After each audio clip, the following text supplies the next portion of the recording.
December 1943. On the fortified island of Truk, the Japanese combined fleet's main anchorage, Admiral Manichi Koga stood before a massive wall map of the Pacific. Red pins marked every Japanese garrison from the Kuriles to the Solomons. Over 300 fortified positions, defended by more than 500,000 troops. Blue pins showed American forces, concentrated in a few scattered bases. The defensive perimeter looked impregnable. 6 months later, 100,000 Japanese soldiers would be completely bypassed, left to starve on forgotten islands while American forces advanced 1,200 miles closer to Tokyo. Not through defeat in battle, not through overwhelming firepower, but through a strategic revolution that Japanese commanders couldn't predict because it violated every principle of war they understood. This is the story of how American forces rewrote the rules of Pacific warfare, how Japanese military doctrine became a fatal liability, and how the greatest defensive perimeter in history collapsed without most of its defenders ever firing a shot. The Japanese strategy seemed flawless on paper. After Pearl Harbor, Japan had seized an empire stretching across 1/7 of the Earth's surface. They fortified key islands, Rabaul, Truk, the Marianas, turning them into unsinkable aircraft carriers bristling with artillery, protected by thousands of troops in concrete bunkers and underground tunnels. The defensive concept was simple. Make every island so costly to take that American will would break before American forces reached the home islands. Imperial General Headquarters calculated that if each fortified position cost the Americans even 2 months of fighting, the defensive perimeter would hold until 1947 or beyond. By then, war weariness would force a negotiated peace. The math seemed irrefutable. The Americans would have to take every island, one bloody step at a time, each defended by fanatic troops who had sworn never to surrender. But there was a fatal assumption embedded in this thinking. Japanese commanders believed, because their own doctrine demanded it, that an advancing army must secure its flanks, must control its supply lines, must reduce every enemy strongpoint before moving forward. These weren't just military principles. They were cultural imperatives, drilled into every Japanese officer since the days of the Russo-Japanese War. What Japanese planners couldn't imagine was an enemy willing to leave massive fortified garrisons behind, undefeated and dangerous, deep in their own rear areas. The problem facing American commanders in late 1943 was staggering in its complexity. From Australia to Tokyo stretched 3,500 miles of ocean studded with fortified islands. Intelligence estimates suggested that reducing the major Japanese strongholds, Rabaul alone held over 90,000 troops, would cost hundreds of thousands of American casualties and years of grinding combat. Admiral Chester Nimitz, Commander-in-Chief of the Pacific Fleet, sat in his headquarters at Pearl Harbor studying the same problem from a different angle. A quiet, methodical Texan who had spent his career studying logistics and submarine warfare, Nimitz saw something his Japanese counterparts missed. The ocean wasn't an obstacle. It was an opportunity. In traditional warfare, armies advanced along roads, railroads, fixed lines of communication. Your supply lines determined your range. Your flanks determined your security. But the Pacific was different. Naval task forces could move anywhere. Aircraft carriers brought air power to any point in the ocean. And, critically, American submarines were severing Japanese supply lines with devastating effectiveness. Nimitz had another advantage that would prove decisive: flexibility in strategic thinking. Unlike Japanese commanders, who operated within rigid doctrinal frameworks, American military culture encouraged improvisation, adaptation, creative problem-solving. This wasn't a matter of intelligence. Japanese officers were brilliant tacticians, but of institutional philosophy. Working with General Douglas MacArthur, who commanded the Southwest Pacific area, Nimitz began developing a radical concept. Instead of reducing every Japanese strongpoint, what if American forces simply bypassed the strongest ones? Leapfrogged over them? left them to wither while American forces seized weakly defended islands that offered strategic value. Airfields, anchorages, positions that cut Japanese supply lines? The concept had a name: island hopping, or, more accurately, leapfrogging. But the concept required capabilities that no navy in history had ever possessed. First, absolute naval superiority. You couldn't leave enemy garrisons behind unless you controlled the sea lanes so completely that those garrisons couldn't threaten your shipping. By late 1943, American shipyards were producing vessels at rates that staggered comprehension. A fleet carrier every 2 months, a destroyer every week. Japanese industrial capacity couldn't match 1/10 of this output. Second, unprecedented logistical capability. American forces would need to supply massive invasions across thousands of miles of ocean, without relying on captured enemy facilities. This meant mobile service squadrons, floating repair docks, ammunition ships, hospital ships, tankers, that could support operations anywhere in the Pacific. The United States Navy was creating a fleet that didn't need land bases. Third, and most crucial, real-time intelligence. To know which islands to hit and which to bypass, American commanders needed accurate, current information about Japanese dispositions. This came from an unexpected source: submarines. American submarines in World War II are famous for their destruction of Japanese merchant shipping. But their reconnaissance role was equally vital.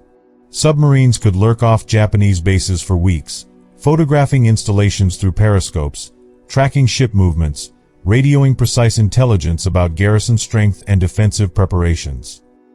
One submarine commander, Charles Lockwood, pioneered techniques of photographic reconnaissance that gave American planners eyes across the entire Pacific.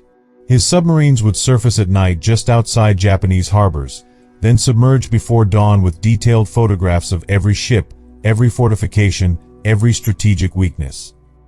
This intelligence revealed something Japanese planners didn't realize. Their defensive perimeter had gaps. Islands that looked equivalent on a map had vastly different strategic value. Some, like Rabaul, were fortresses that would cost tens of thousands of casualties to take. Others, like the Admiralty Islands, were lightly defended but positioned perfectly to cut Rabaul's supply lines. Nimitz and his staff began to see the Pacific differently. Not as a continuous front to be pushed back, but as a fluid environment where mobility and intelligence could substitute for raw combat power. February 1944. Operation Hailstone demonstrated the new American approach with devastating clarity. Truk Lagoon, the Gibraltar of the Pacific, held the combined fleet's main anchorage, protected by powerful air defenses and considered virtually impregnable. Japanese commanders expected a major invasion. Instead, 9 American carriers appeared without warning, launched massive airstrikes, and vanished before Japanese reinforcements could respond. In 2 days, American aircraft destroyed over 270 Japanese planes, sank 12 warships and 32 merchant vessels, and reduced Truk's offensive capability to 0. Then the American fleet simply left. Truk's garrison, 40,000 troops, massive coastal guns, extensive fortifications, remained completely intact. And completely irrelevant. The Japanese commanders on Truk couldn't process what had happened. They had prepared for invasion, for a climactic battle that would cost the Americans dearly. Instead, they found themselves marooned on an island that no longer mattered, watching American forces advance past them toward the Marianas. This pattern repeated across the Pacific. At Rabaul, where 90,000 Japanese troops had created the most formidable fortress in the Southwest Pacific, MacArthur's forces simply surrounded the base at a distance, seized weakly defended islands that controlled the sea approaches, and let Rabaul's massive garrison become strategically irrelevant. The Japanese commanders at Rabaul kept their troops at maximum readiness for an invasion that never came, consuming dwindling supplies while American forces moved on. The human cost on these bypassed islands became catastrophic. Japanese military doctrine had never planned for prolonged isolation. Fortified islands were supposed to be resupplied, reinforced, evacuated if necessary. But American submarines made resupply impossible.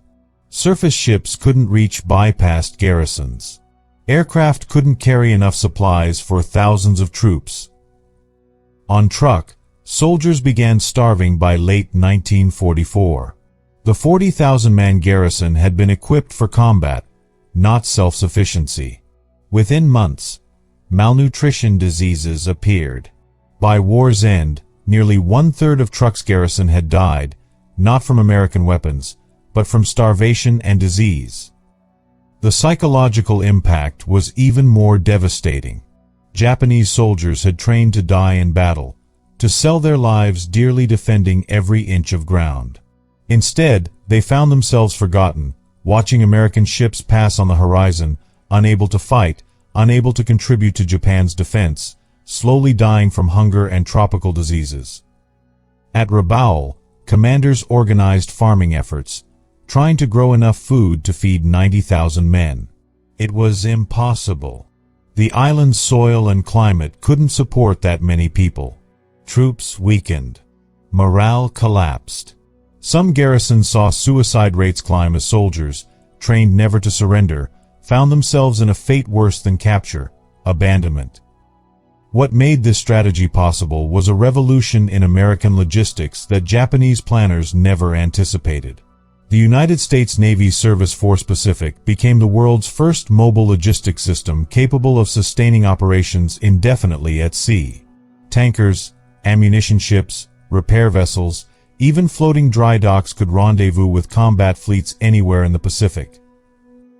This meant American task forces weren't tethered to fixed bases. They could strike anywhere, then disappear into the vastness of the Pacific Ocean.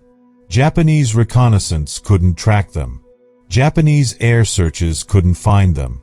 And when American forces did appear, they struck at the time and place of their choosing, against targets that couldn't be reinforced in time to matter. Japanese commanders tried to adapt.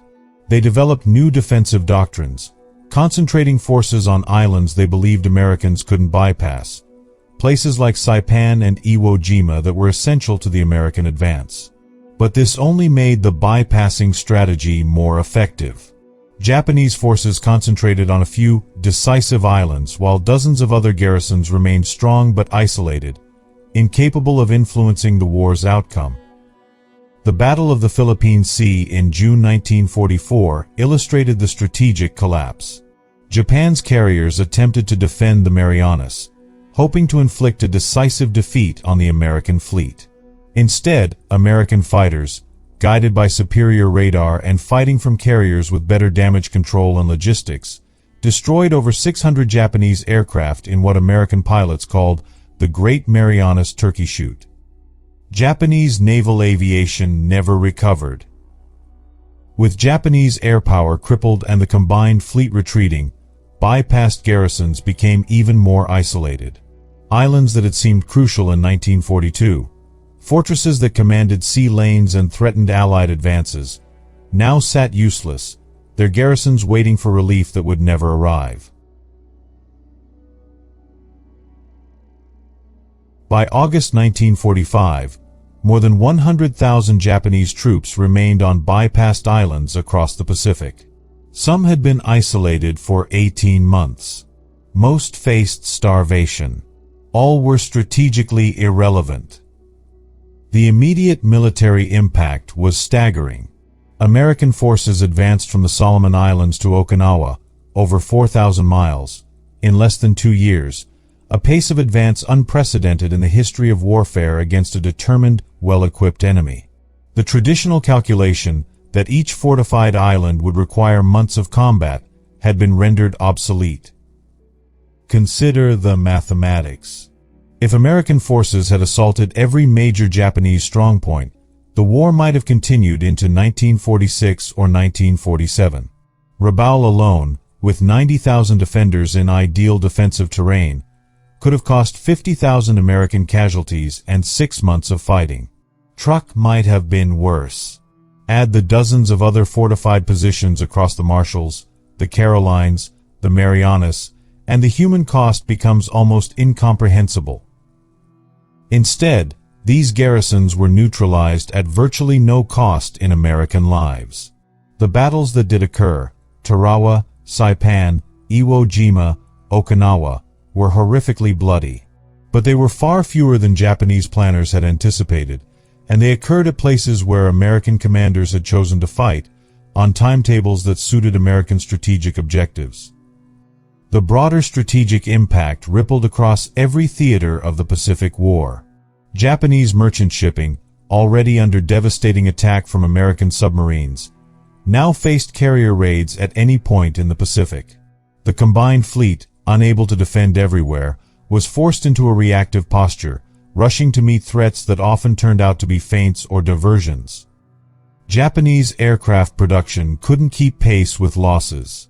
Pilot training programs collapsed as experienced aviators died and fuel shortages limited training flights. By 1945, Japanese air defenses were so depleted that American B-29s could strike the home islands in daylight with relative impunity. The psychological impact on Japanese military leadership was profound. Officers who had spent decades studying military history, who understood the great campaigns of Napoleon and Clausewitz, found themselves fighting a type of war they couldn't comprehend. The fundamental principle that you must destroy enemy forces to achieve victory had been turned upside down.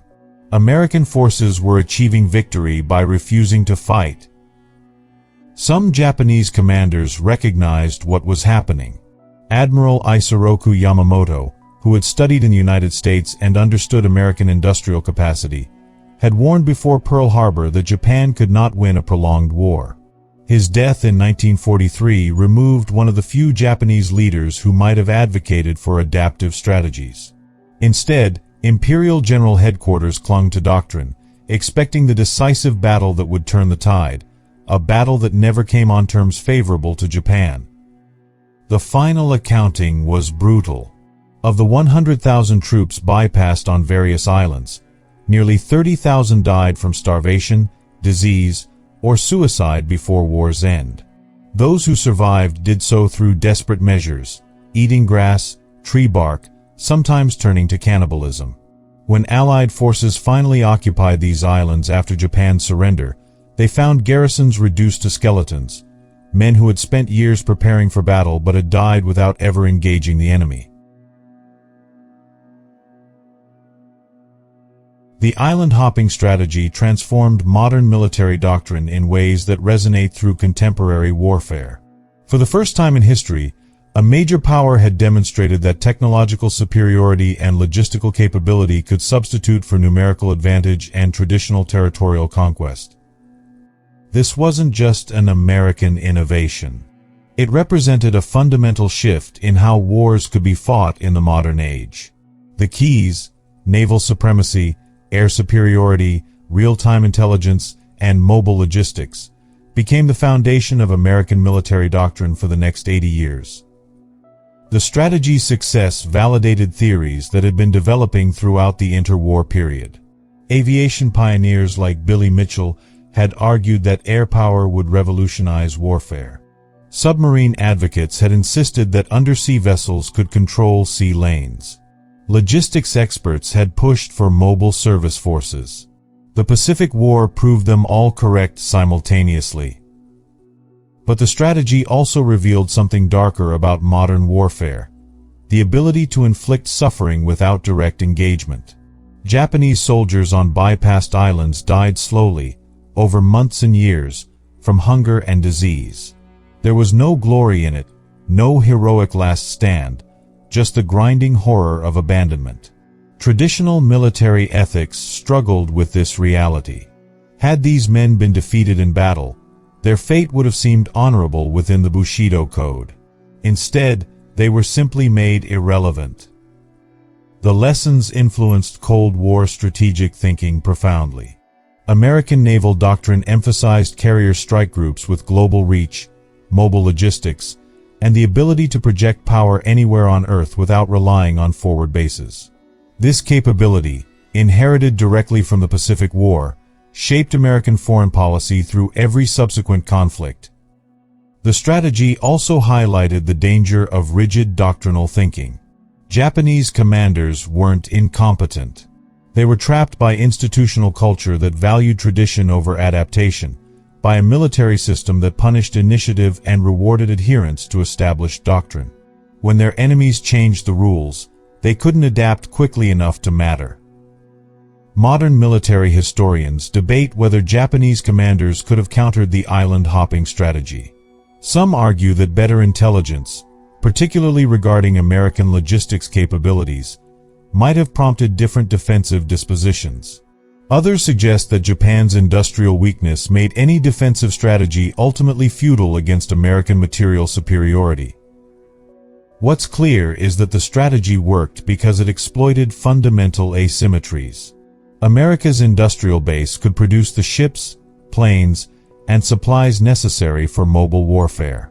Japan's couldn't. American military culture encouraged flexible thinking and tactical innovation. Japan's didn't. American submarines and aircraft provided real-time intelligence. Japanese reconnaissance was sporadic and incomplete. The human stories from bypassed garrisons remained largely untold for decades. Japanese culture's emphasis on victory or death made these soldiers' experiences shameful. They hadn't died heroically, but had simply been forgotten. Many survivors never spoke of their experiences. Some official histories minimized or omitted discussion of bypassed garrisons entirely. Lieutenant Hiroshi Funisaka, a young officer on Truk, kept a diary throughout his 18 months of isolation. His entries tracked the garrison's psychological collapse. Early entries describe confidence, preparedness, certainty that American invasion forces would meet fierce resistance. By late 1944, entries describe desperation, soldiers too weak to stand guard duty, men dying from beriberi and starvation, the constant gnawing fear that they had been forgotten. One entry from March 1945 reads, "We have become ghosts on a ghost island. We drill for battle that never comes.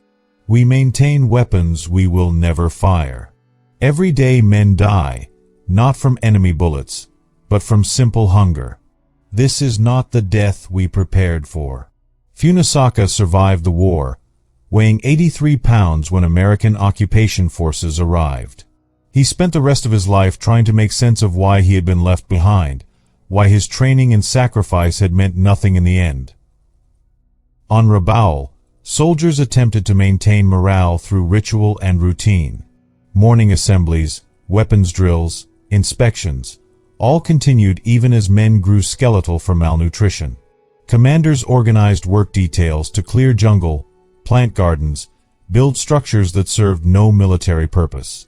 The alternative, acknowledging their strategic irrelevance, was psychologically unbearable. Some garrisons maintained hope through elaborate fantasies. Rumors spread that the combined fleet was gathering for a massive counteroffensive, that relief convoys were en route, that American forces were suffering catastrophic defeats elsewhere. These delusions provided psychological comfort even as the reality of isolation became undeniable. American submariners who conducted reconnaissance missions off bypassed islands sometimes witnessed the human cost of their strategy. Periscope observations showed soldiers on beaches, staring out to sea, watching for ships that never appeared. Some submarine commanders reported feeling conflicted.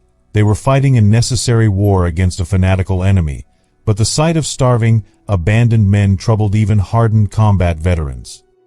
Commander Lawson Red Ramage, who conducted multiple reconnaissance missions off Truk, later wrote, "We saw them on the beaches sometimes, just standing there, looking out at the ocean. They must have known no help was coming, but they kept watch anyway. I suppose hope dies harder than men do." For the strategists making decisions at Pearl Harbor and Brisbane, these human costs were statistics, necessary sacrifices in a larger campaign to end the war with minimum Allied casualties.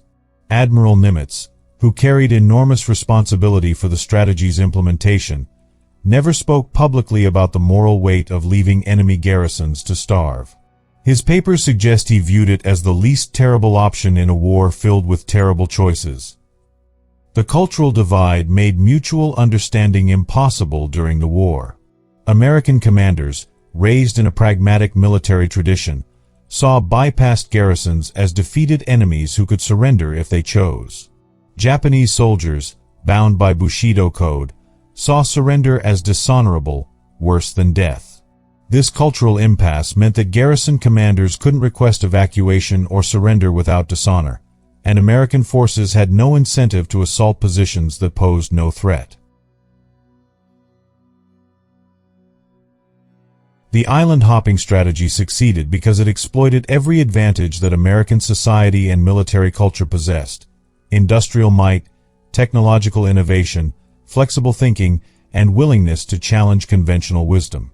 It failed Japanese defenders because their doctrine, their culture, and their strategic assumptions couldn't adapt to an enemy who refused to fight the war they expected. This story matters because it illustrates how wars are won not just through courage or firepower, but through the unglamorous work of logistics, intelligence, and strategic flexibility. The submarine crews conducting reconnaissance, the logistics officers coordinating supply ships, the cryptanalysts breaking Japanese codes, these were the unsung architects of victory in the Pacific. But the story also serves as a warning about the cost of institutional rigidity. Japanese commanders weren't stupid or cowardly. They were trapped by a system that valued obedience over initiative, tradition over adaptation.